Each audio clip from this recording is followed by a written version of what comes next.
He's been saying it for ages. We need a carbon tax election now. An axe the tax election. An axe the tax election now.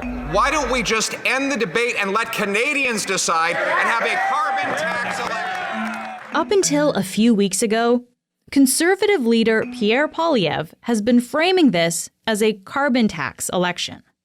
But then Mark Carney became the Liberal leader and Prime Minister and axed the tax for him. My government will immediately remove the consumer carbon tax. Now, Poilievre is targeting the other federal carbon tax, the one on the industry's largest emitters. We are going to have a carbon tax election because Mark Carney has proposed to add another industrial carbon tax on top of the existing one. It's part of a broader shift that we're seeing in this election. With a worsening trade war and annexation threats from U.S. President Donald Trump, Canadians are worried about economic independence. And that has led to a renewed focus on energy sovereignty, more support for domestic oil and gas projects, and less focus on the environment. Today, The Globe's Adam Radwanski is here. He's a columnist who covers climate policy. He'll walk us through the political fight over carbon pricing, why we're suddenly seeing more support for pipelines, and the cost of slowing Canada's efforts against climate change. I'm Menaka Raman-Wilms, and this is The Decibel from The Globe and Mail. Adam, thanks so much for being here. It's great to be back. So we're going to start by talking about the carbon tax. And I know this is something we talk about a lot, but I think it's actually important to understand really how it works. So there's, of course, two carbon prices, the consumer one and the industry one. Let's start with the consumer one, Adam. What exactly is the consumer price on carbon? The consumer price on carbon is, or perhaps we should effectively say was, a cost applied to purchases involving fossil fuels.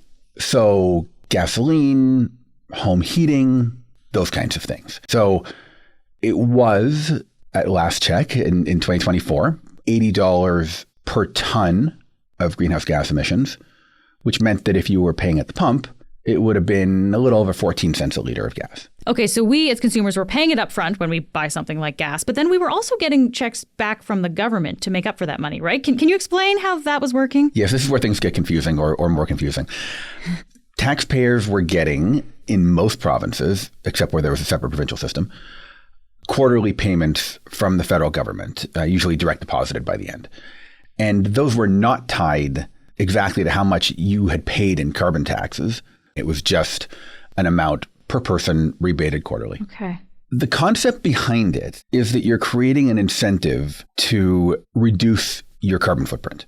If you're getting a flat amount back, if you have relatively low emissions behavior, you drive less or you drive an EV, you have a heat pump instead of natural gas for your home, then you're going to be coming out ahead because you're going to be receiving more money back than you are spending in carbon taxes.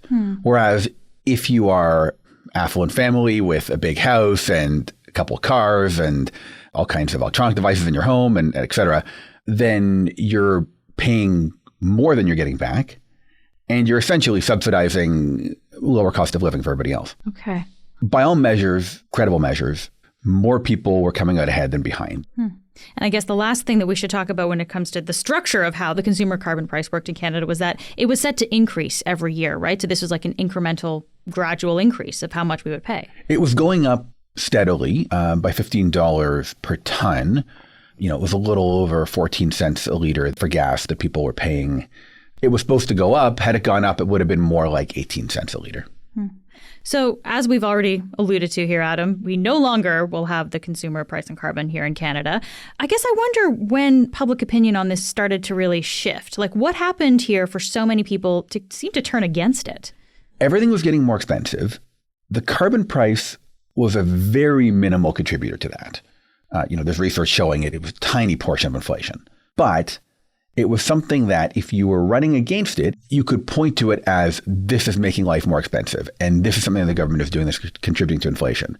And I think it took on kind of an exaggerated role in that discussion based on it being something as opposed to the other inflation causes, which are somewhat harder to pin on the government often. this was something you could point to and say, we can't afford to be doing this right now. Would it, if we're looking at anyone on the lower income scale of things, would those people be affected fairly minimally then, or do we know how that broke down? Well, most people on the lower end would have done pretty well. I mean, there are exceptions. If you have a particularly expensive type of energy use that's hard to get off of, we saw this in Atlantic Canada, although the government wound up backing off of it somewhat, for people who heated their homes with oil. That meant they were paying a lot in carbon tax. And there you get into a challenge where perhaps A, they have uses that are expensive, and B, perhaps they don't easily have the means, although there are some supports for this, don't easily have the means to switch to something else. So they're just kind of stuck paying more. So that does happen. I think it would be a small minority of people lower in middle income, but it's not unheard of, certainly. It wasn't unheard of.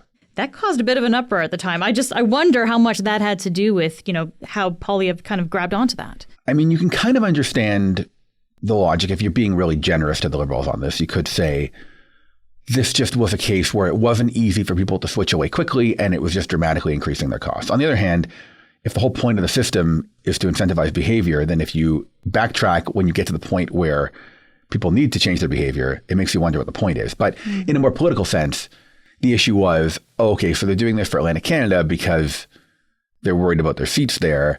Okay, why aren't they doing it in Western Canada or Ontario? So I think once there was that daylight, the whole thing started to look doomed. I mean, I remember starting to write essentially the carbon price is doomed stories around that time. So I do think that was where the door really opened to getting rid of it entirely.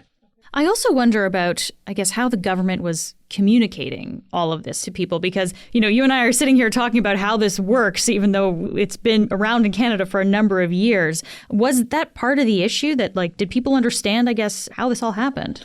A pretty consistent criticism of the government in the last few years on the subject has been that they communicated poorly.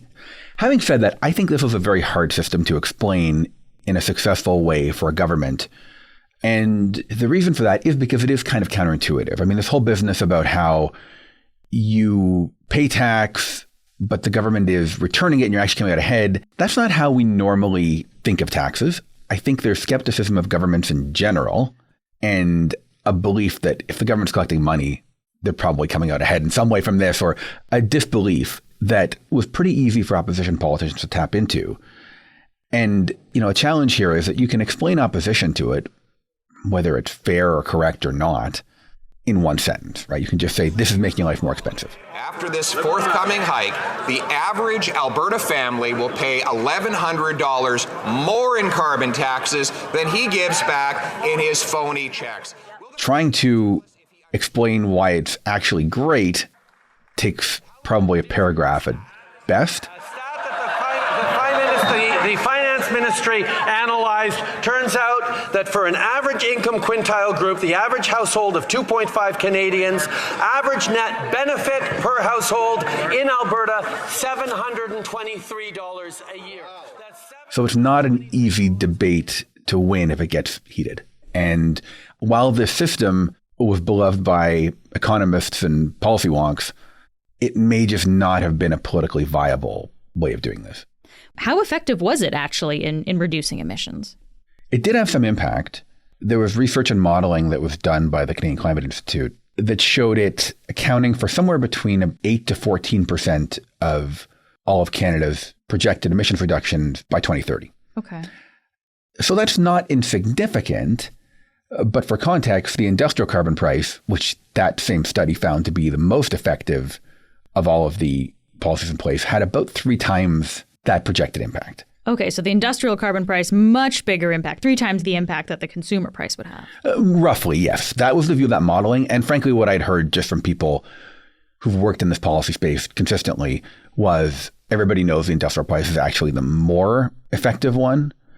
Doesn't mean the consumer price did nothing, but I think you could reasonably ask whether it was giving enough bang for the buck, considering how much angst it cost.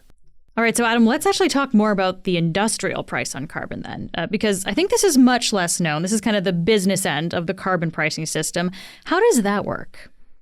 The industrial system exists for heavy industrial emitters. So we're talking about especially the oil and gas sector, other heavy industries like steel, cement, chemicals, partly designed because those are trade-exposed industries that can't fully reduce their emissions realistically.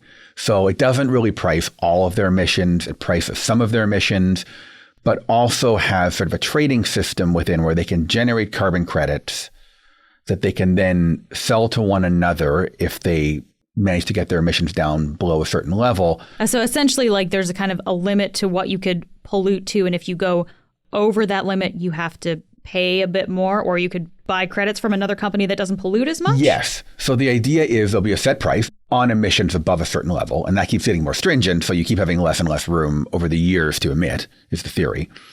And then you pay that amount, or you can buy credits from another company that has managed to reduce its emissions below a certain level and has excess credits. And maybe you're buying those for slightly less than what the price is, so everybody comes out ahead. Okay, so you get a discount if you buy from another company instead of You get a paying full discount, price. and pivotally for this, the company that's selling the credits gets rewarded for reducing emissions. So what it essentially does is it creates a value per ton of reduced emissions for all these companies. So if it's hard to justify in your business case investing in things, technologies that will reduce your emissions because they may not be driving revenues in any way, this essentially attaches a revenue to those investments. Okay. And right now, all the parties are in favor of keeping the industrial price on carbon, except for the Conservatives. So, Adam, why are they against it? I mean, the cynical answer for why they're against it would be that they already had the campaign signs printed and they needed to say they were still against carbon pricing. And I'm not and I'm not totally joking on that. I mean, that is definitely an element of it. I mean, that being said, they had been struggling with this issue, to my understanding, for the last couple of years. And this was a really big subject of discussion in sort of climate policy circles because it is a really important policy and they hadn't come out dead against it. And in fact, there is history of conservatives supporting this. Alberta, a rather conservative province, has had an industrial pricing system since before the federal government required it. So there was hope among people who think it's a good policy that they would just quietly keep that, get rid of the consumer price. The concern all along was they may not want to complicate the message like that. They may not want to open the door to people saying, oh, but you still support carbon pricing among their support base, which may really oppose it. So maybe they just want to keep it simple by saying they get rid of the whole thing. And I think when the Liberals, after Mark Carney won the leadership, came out and essentially scrapped the consumer price, I think that's still the deal for the Conservatives opposing the industrial one because they need a differentiation point and they want to keep the issue alive. And that was their way of doing so. Interesting. Okay. And what is Poilievre's argument, I guess, for doing that, for scrapping the industrial carbon tax? Because he must be making some kind of political argument about this too. Yeah, the argument, I guess, would be we just can't afford to do this right now. You know, we need to encourage companies to get oil and gas out of the ground, to make their products. We don't need to slap any extra costs on them, complicate their lives. Let's get this out of the way and let them have free reign, essentially. And if we want to take it a little deeper on this, the Conservatives aren't saying they would like ban industrial carbon pricing. What they're saying is they'd leave it to the provinces. Most provinces, certainly most provinces with a lot of industrial heavy emitters, do have their own industrial pricing system right now. The issue is that's required by Ottawa. So we don't know if they would keep them or not if they weren't required to by the federal government. And more than that, I don't think it's likely that they would keep increasing it the way that the federal government to date has required. We'll be back in a minute.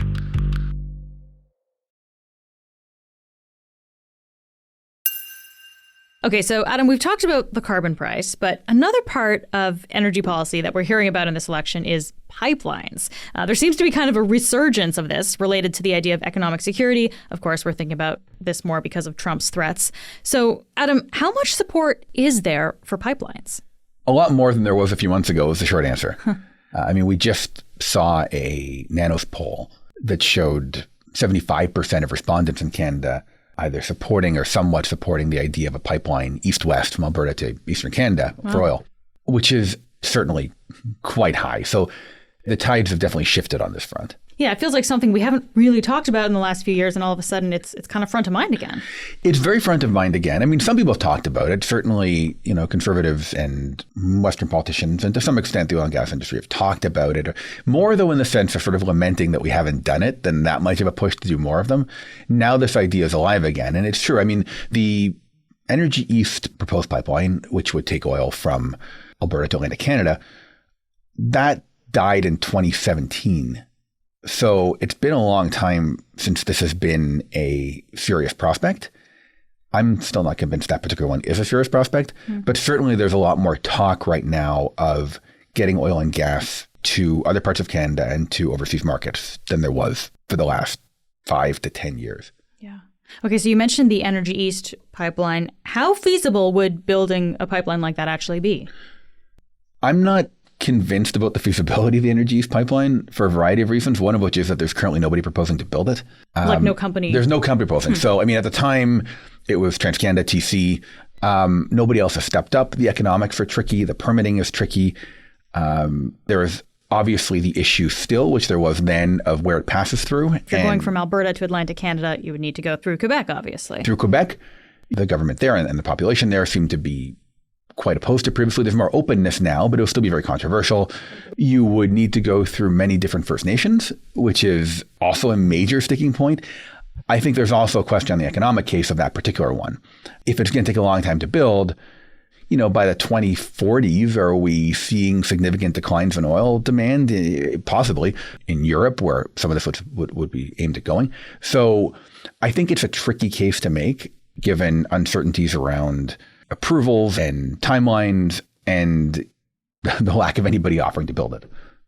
Okay, so if this specific pipeline might be difficult to get off the ground, are there other options that would help us diversify our exports here? There are certainly other options that are probably more modest in scale and a little more practical. I think a lot of those would involve natural gas from Alberta or British Columbia.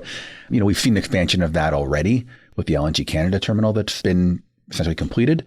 I think certainly you're going to see a lot more talk around particularly natural gas to the Pacific coast. I mean, obviously that's closer to the Asian markets. And of course, these pipeline projects that we're talking about would originate in Alberta mostly. How has that province reacted to the surge in support? I'm just curious to kind of gauge that. Danielle Smith, the premier, is very, very gung-ho, of course, on more oil and gas projects, to the point of warning of terrible consequences and sort of hinting at national unity crises if the Liberals win.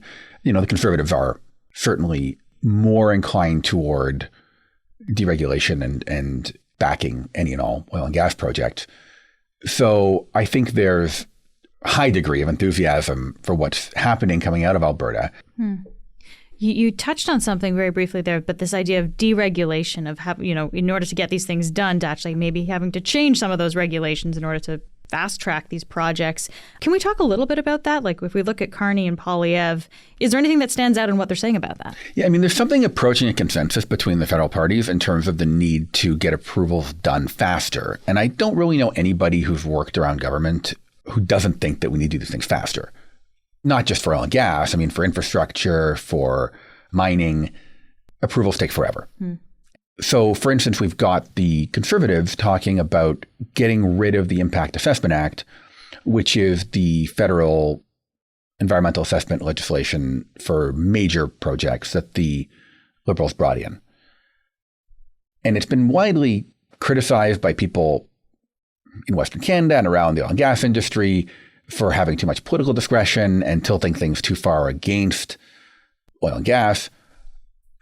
But I don't know if you can just get rid of it, because then you're going to run into legal problems that the federal government isn't fulfilling its responsibility. If you're going to replace it, that would take a long time if you're going to draft entirely new legislation. So there's some nuance there as to how exactly they would change it that's not totally clear. Similarly, a little bit, the Liberals and the Conservatives as well, really, have been talking about this idea of one project, one review, which basically means stop overlapping with the provinces, because there is this problem that they both do environmental assessments on every project. And if one government was doing everything, it would be way faster. But they're sort of just talking as though you can snap your fingers and do really fast reviews, which doesn't work for a variety of reasons, including the likelihood of legal challenges, particularly from Indigenous communities that are near projects. Yeah, Adam, I think we should mention, of course, like while we're talking about pipelines, these are pretty controversial projects for a lot of people, right? We've seen big protests against them in the past in this country. So even if we need to increase our energy independence, I guess where is that discussion about balancing it with environmental concerns?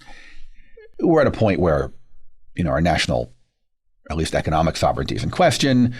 The world economy is blowing up in all kinds of ways.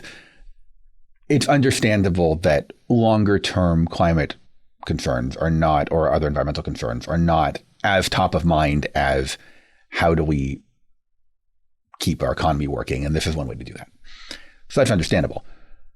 That being said, these environmental issues don't just go away, even if popular support isn't tilted that heavily there. I mean, first of all it requires really is opposition from an affected community near a pipeline or another project to slow it down. That can be through protest, but especially through the legal system. I mean, there are obligations that the federal government has, and if it doesn't meet those, then these projects will get stopped in court, which we've seen previously. So even if public opinion has tilted away from the environmental balance, governments still need to strike that balance, especially if they want to get these projects off the ground. Yeah. If we can look past pipelines for a moment, are there other options here, like more carbon neutral options that could still help us diversify our energy? There are absolutely all kinds of energy or energy related policies which are climate friendly or low carbon, and also where Canada could have an edge economically. Geothermal energy would be one example. Working on biofuels, particularly like sustainable aviation fuels, would be another example.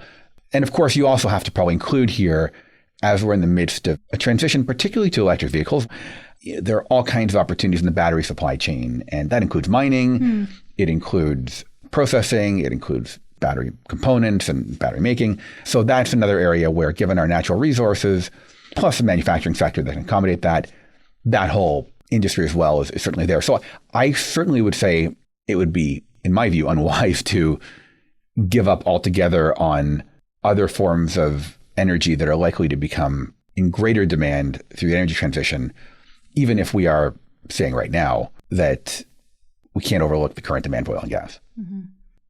Just very lastly here, Adam, even though our focus has shifted away from environmental concerns for the moment, I mean, last year was still the hottest year on record, right? Like, climate change is still a major concern. What is the cost of Canada moving our attention away from that? Well, the cost with this decreased focus, I mean, we are going to lose some emissions reductions from getting rid of the carbon tax, the consumer carbon tax. We are going to see higher ones if we're sort of going with a drill baby drill approach. I also would suggest that economically, and in terms of where Canada fits in the world, there is some danger here of winding up behind the curve internationally. I mean, the US is certainly taking a pretty hard turn against climate policy right now. That's not necessarily the case around the world. I mean, yes, it's been deprioritized somewhat everywhere in the current narrative by what's happening with the Trump administration.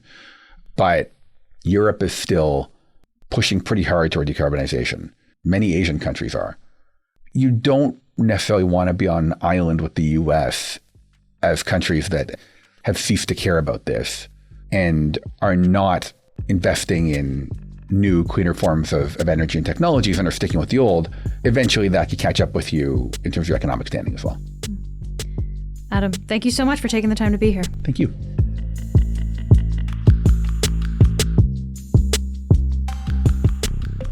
That's it for today.